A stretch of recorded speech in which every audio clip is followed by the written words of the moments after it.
heavy boxes out here in just a couple of days, actually. What are some themes you'll be exploring on this EP? Yeah, well, I'm very excited, and it's been a long time coming.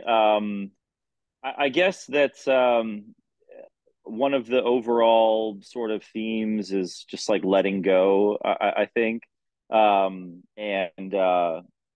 that's part of what the artwork kind of symbolizes on the cover.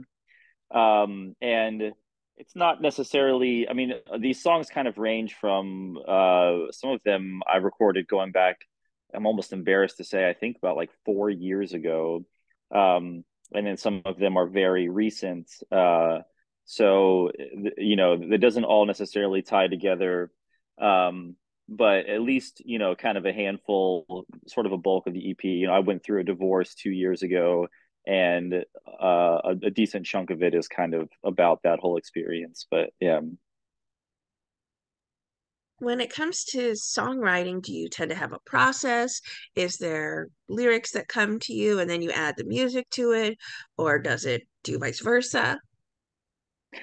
I mean, it can vary a whole lot of different ways, and typically the lyrics are the last thing that I finish, and I'll have kind of an idea of the structure and the music and melodies, and then kind of finish the lyrics last. But that's not always the case, and sometimes it does start, with a lyric that I think is cool that I try and work into something.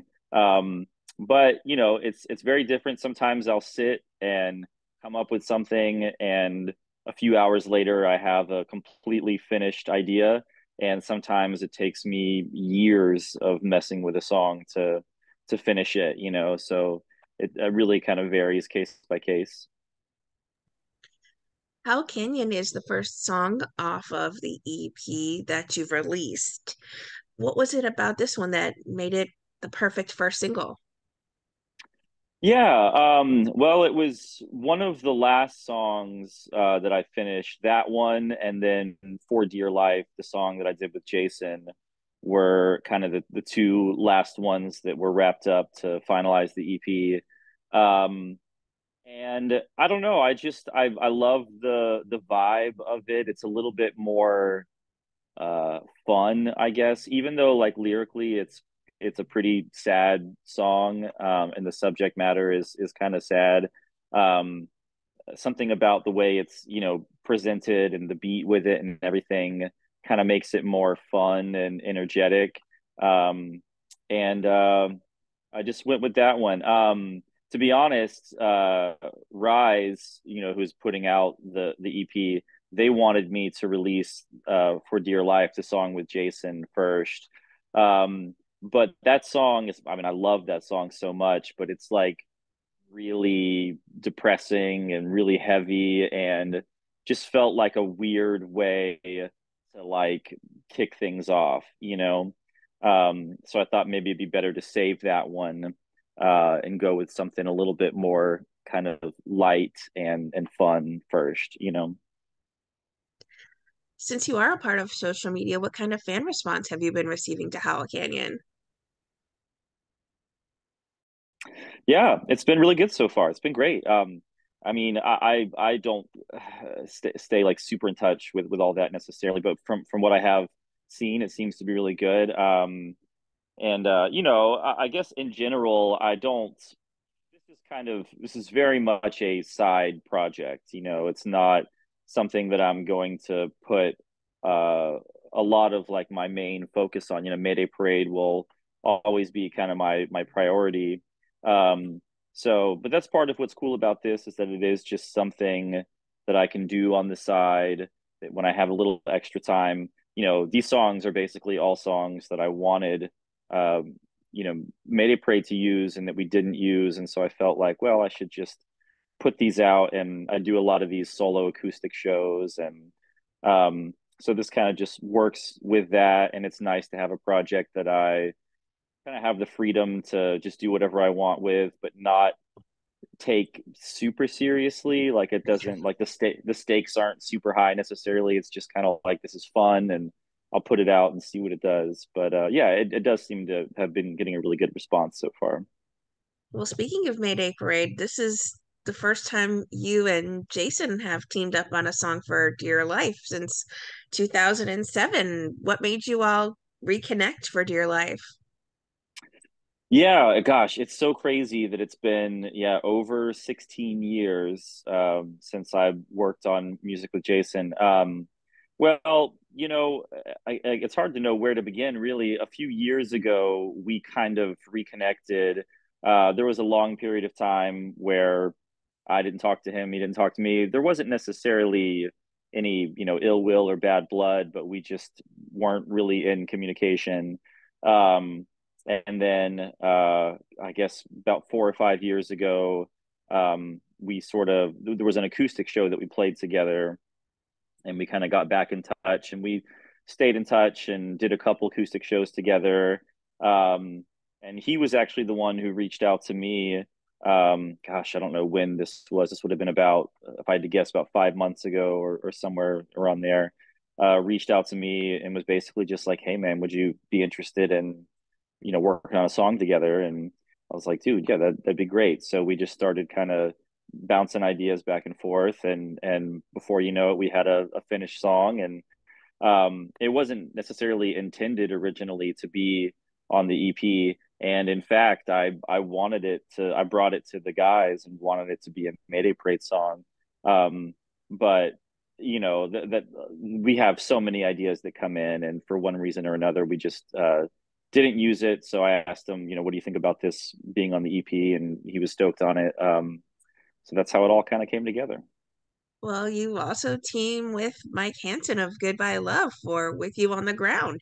How did the two of you connect? Yeah. So Mike Tallahassee is just, connection? yeah, for sure. Mike is one of my favorite musicians of all time. He's been in, Goodbye Love is one of my favorite bands. There's a band he was in called I Have Dreams. That's one of my favorite bands of all time.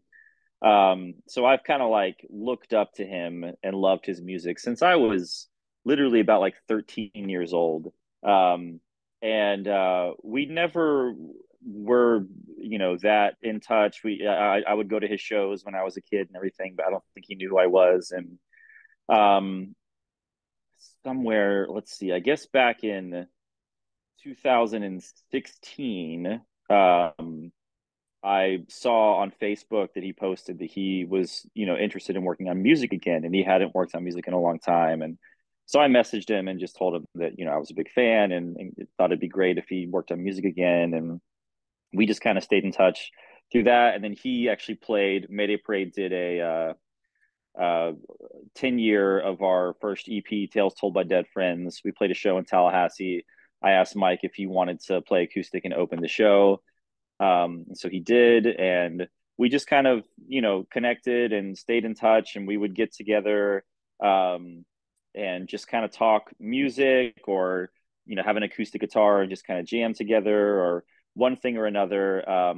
But I just, always thought the idea of him working on music again was so cool. And so that's basically how it all kind of, came together. But I hope to be able to do more stuff with him. He's just such an incredibly talented person, and so is Jason, obviously. But yeah, hopefully we'll get a chance to do more together in the future. Is there someone you would love to have as a dream collab then on a song in the future?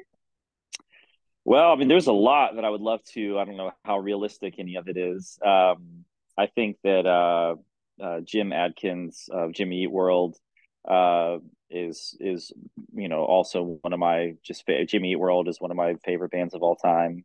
Um, and in some capacity, that's one of the bands that I would love to tour with Mayday Parade, or work with together musically.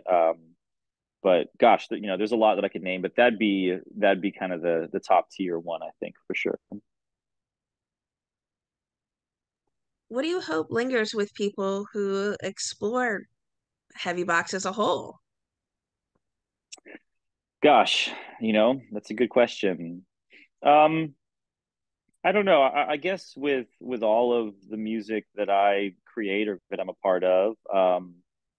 Uh, a lot of it tends to be pretty sad, for whatever reason, and